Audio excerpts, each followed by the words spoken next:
왜 우리나라에 이렇게 극단적인 선택을 하는 사람들이 많을까? 다른 것이 아니고 자존감이 낮아서 그런 것 같아요. 자기 자신이 얼마나 소중한 존재인지를 깨닫지를 못하는 거예요. 네. 여러분, 우리나라가 인류국가라는 거 아십니까? 선진국가예요. 근데 우리는 자꾸 우리 국가를 그렇게 가치 있게 여기지 않아요. 또 우리 자신도 얼마나 지금 엄청난 좋은 환경에서 사는지 모릅니다. 제가 언제 한번 그런 얘기를 할 때가 있을 것입니다. 그러니까 우리가 우리의 가치를 잘 모르고 자꾸 폄하하고 우리 스스로를 어떻게 보면 멸시를 하는 거예요. 그것이 문제가 아닌가. 더군다나 예수를 믿는 그리스도인들도 신자들도 이 자존감이 낮은 분들이 굉장히 많습니다. 이 자존감이 낮은 사람들은 다른 사람을 사랑하기가 쉽지 않은 거예요. 그럼 자존감이 뭡니까? 자존감이라는 것이 그 말 그대로 자기를 존중히 여기는 마음이에요. 또 자기를 가치 있게 여기는 마음이죠. 우리 한번 따라합시다. 자존감은 자신을 존중히 여기는 마음이다. 나를 가치 있게 여기는 마음이다. 여러분 자신을 가치 있게 여기십니까? 존중히 여기십니까? 대답을 안 하시니까 문제가 있는데. 다시 한번. 여러분 자신을 가치 있게 여기십니까? 네. 존중히 여기십니까? 그래야 돼요. 나를 존중히 여겨야지 다른 사람도 존중히 여길 수가 있는 거죠. 이제 여기서 이제 한 가지 딜레마는 이제 어떤 일부 기독교 상담학자들은 그런 얘기를 합니다. 야, 이거는 성경에 위배되는 게 아니냐. 왜? 예수님께서 말씀하시기를 나를 따르려면 자기를 어떻게 하셨습니까? 자기를 부인하고 십자가를 지라고 그랬는데 자기 부인? 자기를 가치 있게 여기는 사람이 어떻게 자기를 부인할 수 있느냐. 제이 아담스 같은 상담학자들이 그렇게 얘기를 해요. 물론 일면 일리가 있습니다. 그러나 제가 생각할 때 자존감이라는 것은 물론 우리 자신이 정말 우리가 찬송 부른 대로 쓸데없는 자죠. 그죠? 우리 자신의 어떤 자아를 버리는 것은 필요하지만 여러분 그런 우리를 죄인을 예수 그리스도께서 살리시고 하나님의 자녀가 되어서 저와 여러분들을 가장 존귀하게 여기신 줄로 믿습니다. 그런 의미에서는 우리가 자존감을 가져야 되는 거 아닐까요? 저는 오늘 바울을 통해서 그걸 배울 수 있다고 생각을 해요. 1절을 보면 무익하나마 내가 부득불 자랑하노니 주의 환상과 계시를 말하리라. 어쩔 수 없이 자랑한다라는 거. 왜? 고린도 교인들이 자꾸 바울에 대해서 당신이 사도면 사도의 증거를 대라. 뭘 대라는 거예요? 환상과 계시 받습니까 당신? 영적인 체험 있습니까? 그렇게 요구를 하는 거예요. 바울이 야 내가 진짜 그런 걸로 말한다면 할 말이 너무 많다 그러는 거예요. 2절을 보니까 내가 그리스도 안에 한 사람을 아노니 그는 14년 전에 셋째 하늘에 이끌려간지라. 유대인들은 하늘이 몇 군데로 나눠져 있다고 생각했는데 첫 번째 하늘은 우리가 보는 하늘, 가을 하늘, 그게 하늘이에요. 두 번째는 우주입니다. 우주의 그 하늘, 별이 보이지 않습니까? 그걸 두 번째 하늘이라고. 세 번째 하늘이 바로 영계, 영적인 세계. 거기에 누가 계시는 곳일까요? 하나님이 계시는 곳이죠. 거기에 한 사람이 이끌려갔다라는 거예요. 근데 그 하나님을 거기서 만났다라는 걸 또한 얘기하는데 그가 몸 안에 있는지 몸 밖에 있는지 나는 모르거니와 하나님은 아신다. 3절에서 그렇게 말하는데 가로로 쳐 있죠. 가로는 이 성경을 번역하는 사본들이 있는데 그 사본들 중에 어떤 사본은 이 내용이 있고 없는 게 있는데 우리가 이렇게 사용하는 이 사본은 있는 거예요. 여기서 몸 안에 있는지 몸 밖에 있는지 모른다. 무슨 말입니까? 여러분 우리가 그러지 않습니까? 이게 꿈인지 생시인지 모르겠다. 그런 표현을 합니다. 그럴 때는 어떻게 해야 됩니까? 네, 모르시네. 허벅지를 꼬집어 봐야 됩니다. 바로 그걸 말하는 거예요. 내가 그 3층 천에 하나님이 계신 곳에 갔는데 내가 하나님을 만났는데 야, 그 체험이 너무너무 대단해서 신비스러워서 내가 정말 어쩔 줄을 모르겠다. 그렇게 얘기를 하는 거예요. 중요한 것은 여기서 이 사람이 누굽니까? 바울이. 어떻게 알아요? 자기 자신을 3인칭으로 지금 표현을 한 거예요. 주관적이 아니고 객관적으로. 왜 그렇습니까? 이유를 4절에서 말하고 있습니다. 그가 낙원으로 이끌려가서 말로 표현할 수 없는 말을 들었으니 사람이 가히 이르지 못할 말이로다. 그 3층 천이 낙원인데 파라다이스예요. 실제로 이 단어가, 이 낙원이라는 단어가 헬라어로 파라데이소네요. 그러니까 파라다이스죠. 이 파라다이스에 갔는데 거기에 가서 말로 표현할 수 없는 말을 들었다. 이게 무슨 말입니까? 하나님의 음성을 들었다라는 거죠. 하나님의 음성을 들었는데 너무 신비했다. 그 말이에요. 여러분, 우리가 이 정도가 되면은 얼마나 자랑하고 싶겠습니까? 만약에 이건희 목사가 이런 체험했다. 아마 저는 전 세계에 불려다닐 겁니다. 그죠? 그리고 제 명함에 딱 쓸 거예요. 신일교회 담임 목사 그 밑에 3층 천에 갔다 왔음. 예. 하나님의 음성을 들었음. 이렇게 할 거 아닙니까? 근데 바울은 그러지 않았어요. 5절에 뭐라고 말합니까? 내가 이런 사람을 위하여 자랑하겠으나, 그러니까 이런 사람이라는 것은 내가 사도로서는 자랑할 게 있다. 이런 경험을 해서. 그러나 나를 위하여는 약한 것들을 위해 자랑하지 않는다. 내 자신을 위해서는 그거 자랑하고 싶지 않다. 지금 그렇게 말을 하고 있는 것입니다. 얼마나 겸손한 사람입니까? 그러면서 바울이 놀라운 고백을 하는데 그게 바로 7절 말씀이에요. 오늘 7절 말씀이 중요합니다. 다 같이 한번 가정 있는 물도 크게 읽겠습니다. 시작. 여러 계시를 받은 것이 지극히 크므로 너무 자만하지 않게 하시려고 내 육체에 가시 곧 사탄의 사자를 주셨으니 이는 나를 쳐서 너무 자만하지 않게 하려 하심이라. 아멘. 지금 바울이 뭐라고 얘기하냐면 바울이 3층전까지 갔다 오고 하나님의 음성을 들었는데 그럼에도 불구하고 현실적으로 나는 너무 아팠다라는 거예요. 왜? 가시가 찌르니까. 여러분, 여기 가시라는 건 그냥 조그만 가시를 말하는 게 말뚝 같은 가시예요. 큰 가시고, 여기서 말하는 이 가시라는 것은 어떤 뜻이냐면 이게 고통스럽다. 또 하나는 제거할 수가 없다. 내 힘으로 제거할 수 없다라는 거예요. 그 가시가 계속 나를 찌르는 거예요. 얼마나 아팠겠습니까? 얼마나 고통스럽겠습니까? 그래서 바울이 이런 가운데서 하나님을 찾습니다. 하나님께 간구해야 되잖아요. 그죠? 이게 뭐라고 하는 거 합니까? 8절이죠. 이것이 내게서 떠나게 하기 위하여 내가 3번 주께 간구했다. 3번이라는 것은 딱 3번만 했겠습니까? 여러 번 했겠죠. 기도했겠죠. 하나님, 제 너무 아픕니다. 어렵습니다. 고통스럽습니다. 이거 좀 제거해 주세요. 하나님 뭐라고 하시는 거예요? 알았다가 아니고 이상한 말씀을 해줘요. 하나님이. 9절 말씀이죠. 우리 9절 말씀도 같이 한번 읽겠습니다. 시작. 나에게 이르시기를 내 은혜가 내게 족하도다. 이는 내 능력이 약한 데서 온전하여짐을 아신지라. 그러므로 도리어 크게 기뻐함으로 나의 여러 약한 것들에 대하여 자랑하리니 이는 그리스도의 능력이 내게 머물게 하려 함이라. 아미라. 아멘. 여러분 잘 보십시오. 하나님이 지금 바울의 기도에 응답을 해주시는 거예요? 안 해주시는 거예요? 안 해주시는 거예요, 사실은.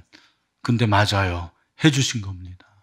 내게 이르시되, 이 이르시되라는 이 단어는 한 번만 말한 게 아니라 지속적으로 말씀하신 걸 말하는 거예요. 하나님이 지속적으로 말씀하시고, 그 말은 바울이 계속해서 듣는 거예요. 하나님, 나 너무 힘듭니다.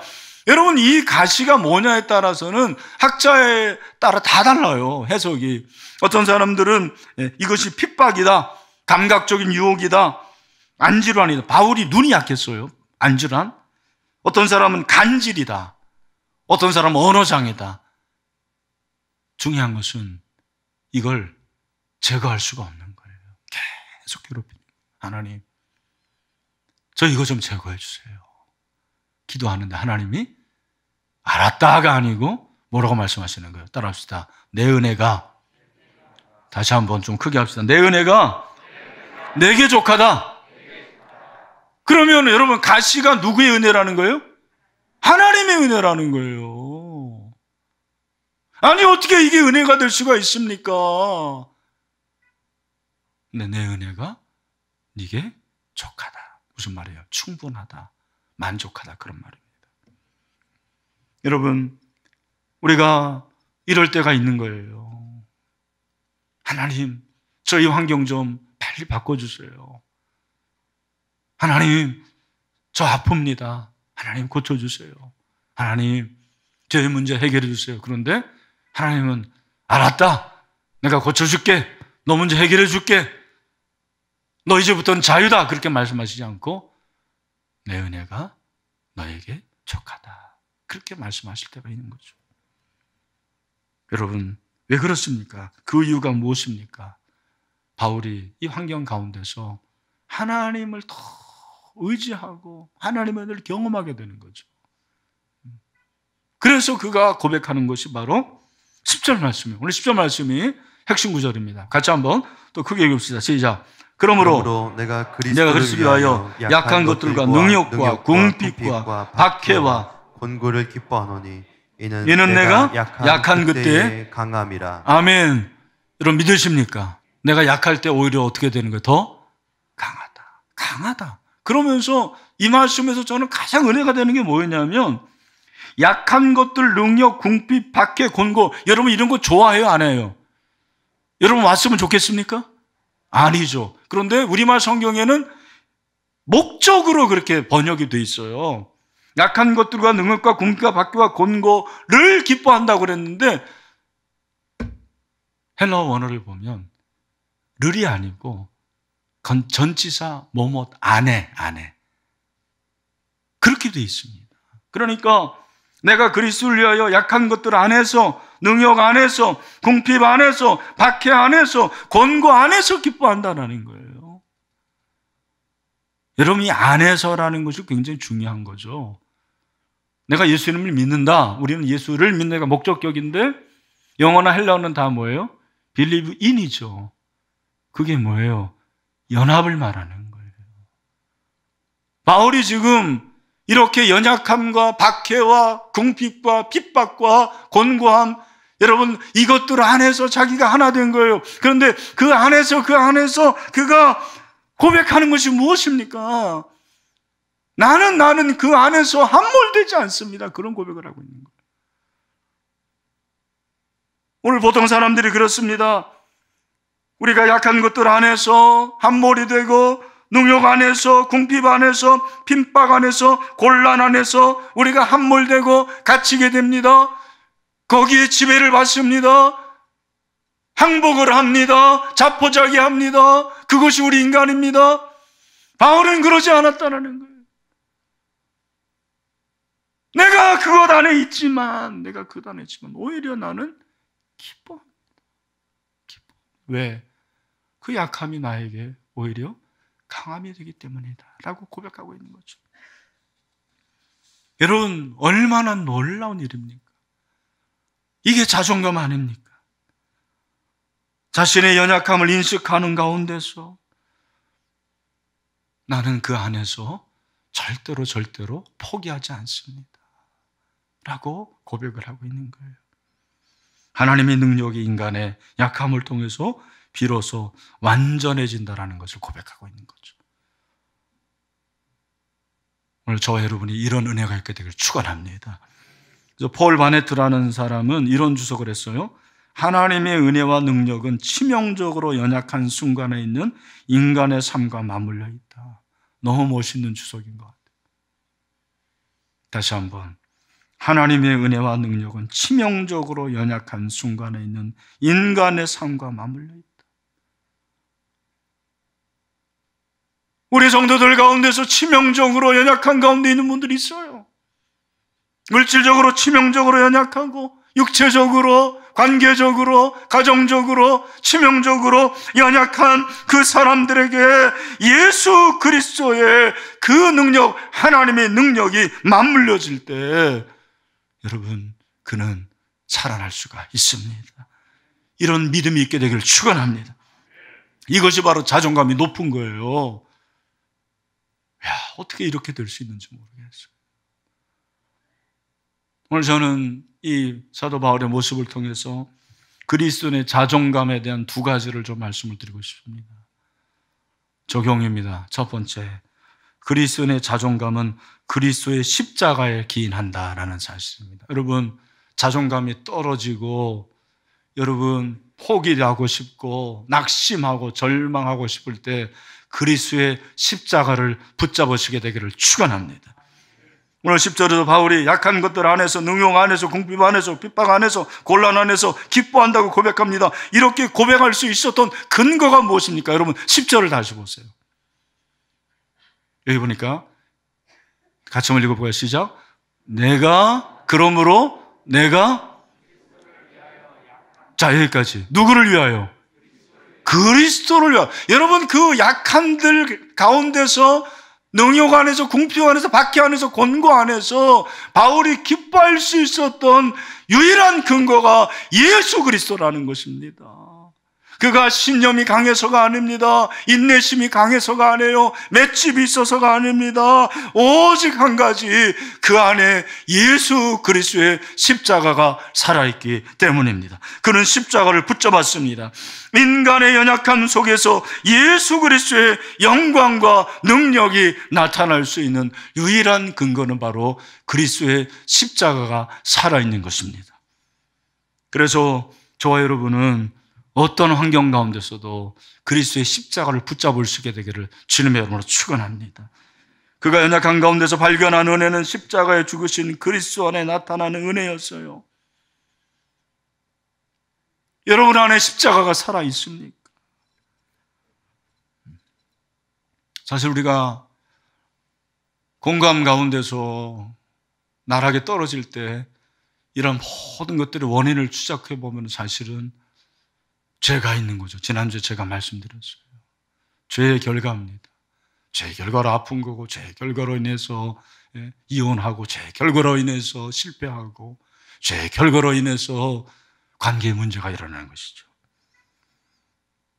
여러분, 인간의 죄는 인간으로 하여금 그래서 죄와 그 권세들에 의해서 포로가 되게 만들어요. 잘 들으시길 바랍니다. 심판이 하나님과의 분리인데, 여러분, 인간이 하나님으로도 분리되면 어떻게 되냐면 죄와 그 죄의 결과에 의해서 다 사로잡혀 있는 거예요. 포로가 된 거예요. 우리 국민이 만약에 해적에 의해서 포로로 잡혀 있다 그러면 어떻게 됩니까? 대통령이 명령해서 그 포로를 구출하려고 함대를 보내요, 막. 그죠? 몸값을 지불하고 그를 데려옵니다.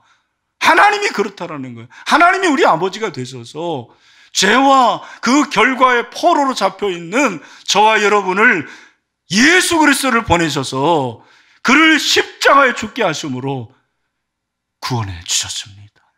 우리를 자유케 하셨습니다. 이것이 은혜인 줄로 믿습니다.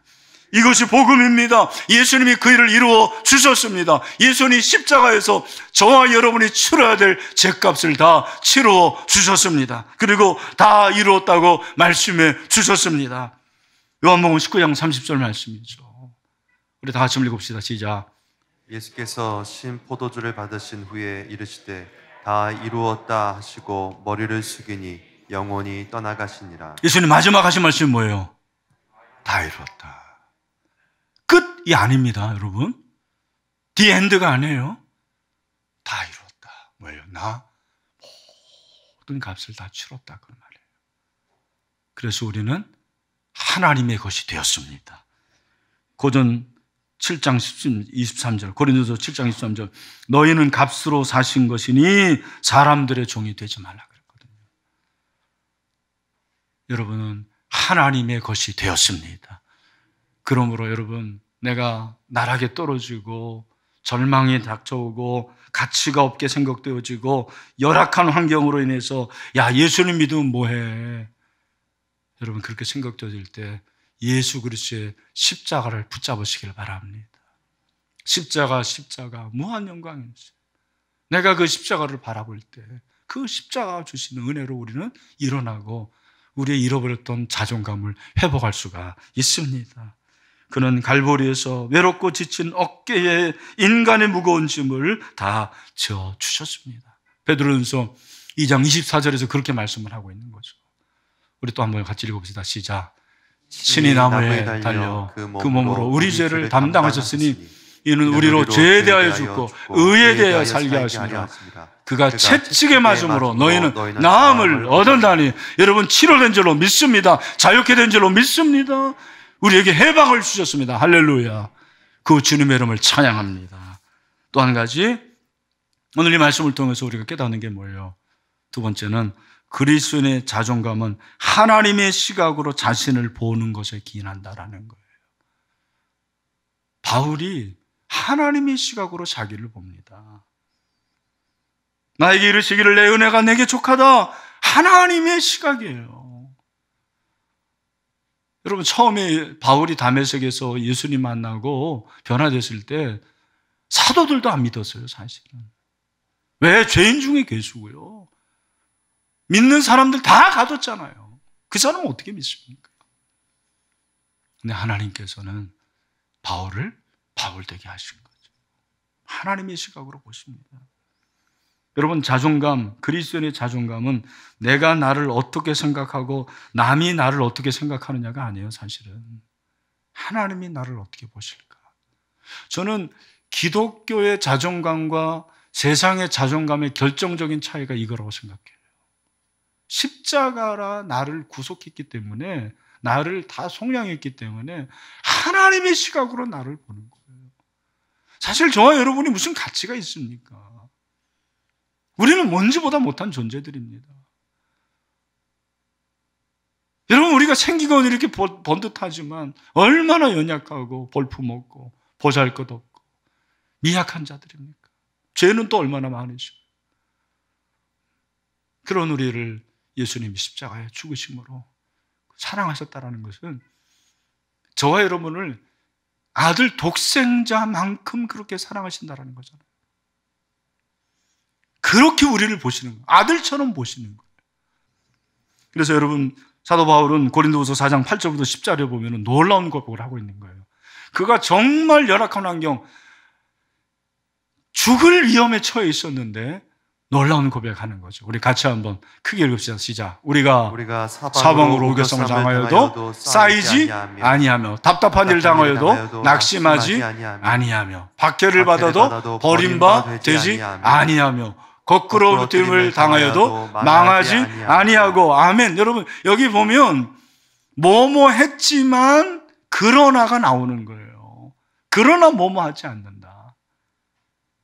사방으로 우겨쌈을 당하여도 무슨 말입니까? 공간적으로 압박을 당하지만 궁지에 몰린 상태가 아니라는 거예요.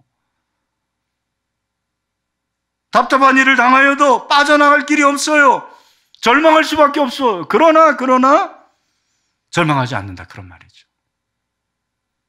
핍박을 당해도 버림받지 않는다. 무슨 말입니까? 하나님에게는 결코 버림받지 않는다. 여러분, 하나님은 저와 여러분을 버리지 않습니다. 그걸 말해주고 있는 거죠.